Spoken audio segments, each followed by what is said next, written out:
اللہ اور اللہ کے رسول کی مانیں گے تو کامیاب ہو جائیں گے۔ ہم بھی ناچتے تھے، گاتے تھے، غفلت اور جہالت میں ڈوبے ہوئے لوگ تھے، مگر میرے رب نے کہاں گندگی کے ڈھیر سے اٹھایا، کہاں نبیوں والے کام میں بٹھا دیا اور آج لا کے آپ لوگوں کے سامنے کھڑا کر دیا۔ میرے رب نے اپنا وعدہ سچا کر دیا۔ اے لوگوں، ہدایت ہمارے پاس ہے، ہم جس کو چاہتے ہیں دیتے ہیں، جس کو چاہتے ہیں گمراہ کر دیتے ہیں۔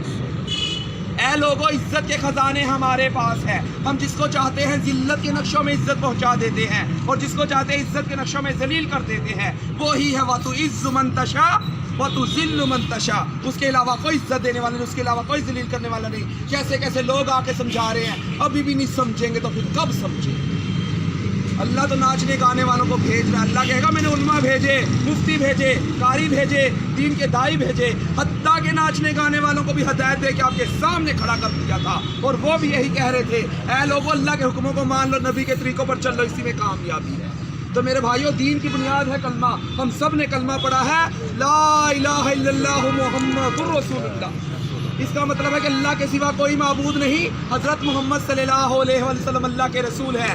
وہ معبود برحق جس کی ہم عبادت کرتے ہیں وہ اللہ ہے، جس کے آگے ہم سجدہ کرتے ہیں وہ اللہ ہے، جس نے ہمیں ماں کے پیٹ میں رزق دیا وہ اللہ ہے، جس نے ہمیں دنیا میں بھیجا ہے وہ اللہ ہے، جو ہمیں دنیا میں رزق دے رہا ہے وہ اللہ ہے، جس کی طرف ہم نے لوٹ کر جانا ہے وہ اللہ ہے، جو پہاڑوں کا نظام چلا رہا ہے وہ اللہ ہے، جو سمندروں کا نظام چلا رہا ہے وہ اللہ ہے، جو تخت الثرا سے لے کر عرش معلیٰ کا نظام چلا رہا ہے وہ ایک اللہ تعالیٰ ہی کی ذات ہے۔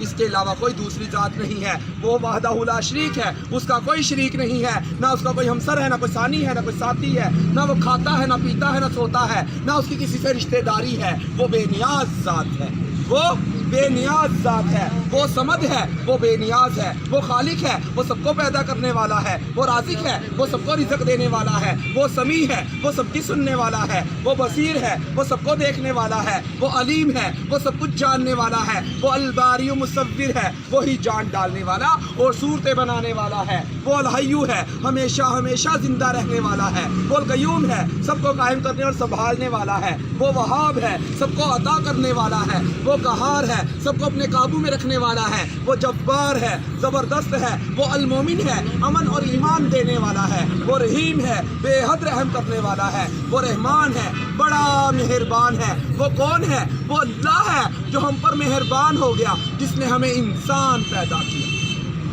جس نے ہمیں انسان پیدا کیا۔ لوگوں نے ہمیں ہجڑا کہا، خسرا کہا، کھدڑا کہا، کنجر کہا، مگر میرے رب نے کہا جیسا کیسا تیسا ہے، میرا ہے، میں نے بھیجا، انسان بنایا اور قرآن پاک میں قسمیں اٹھا اٹھا کر لوگوں کو بتایا، والتین والزیتون وطور سینین وہذا البلد الامین۔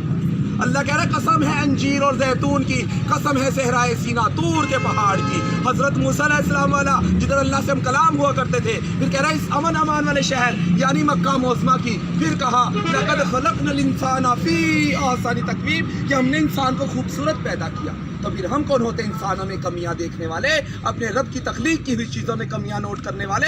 اللہ کے نبی نے فرمایا اس وقت تک اسے موت نہیں آئے گی جب تک کہ اس کی کمیاں نکال کے اس کے اندر منتقل نہ کر دی جائیں گی۔ رحمان کا کام ہے خوبیاں دیکھنا، شیطان کا کام ہے کمیاں دیکھنا۔ شیطان تو کمیاں دکھاتا ہے، میرے اندر 101 کمی ہے، مجھے دیکھ کر چلو گے تو گمراہ ہو جاؤ گے، اللہ کے نبی کے طریقے کو دیکھ کر چلو گے تو فلاح پر پہنچ جاؤ گے، بامراد ہو جاؤ گے، دہشت ملے گی، جنت ملے گی۔ اس کے لیے تیاری ہو رہی ہے دین کی محنت سے۔ میرے بھائیوں، جن کا وقت نہیں لگا، اگر ہم جیسے لوگ 4 مہینے لگا سکتے ہیں، آپ لوگوں کے لیے کوئی مشکل نہیں ہے۔ یہ ہے کوئی مشکل؟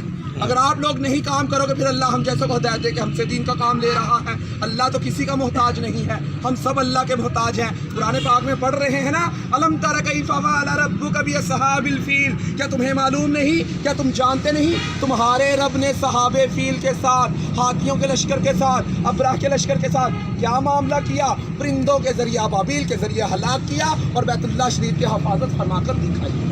نمرود کو ایک مچھر کے ذریعے ہلاک کیا، جس بادشاہ کے تخت پر بیٹھ کر وہ سجدے کروایا کرتا تھا، اسی بادشاہ کے تخت پر بیٹھ کر اللہ پاک نے اس کے سر میں چھتر لگا کے دکھائے۔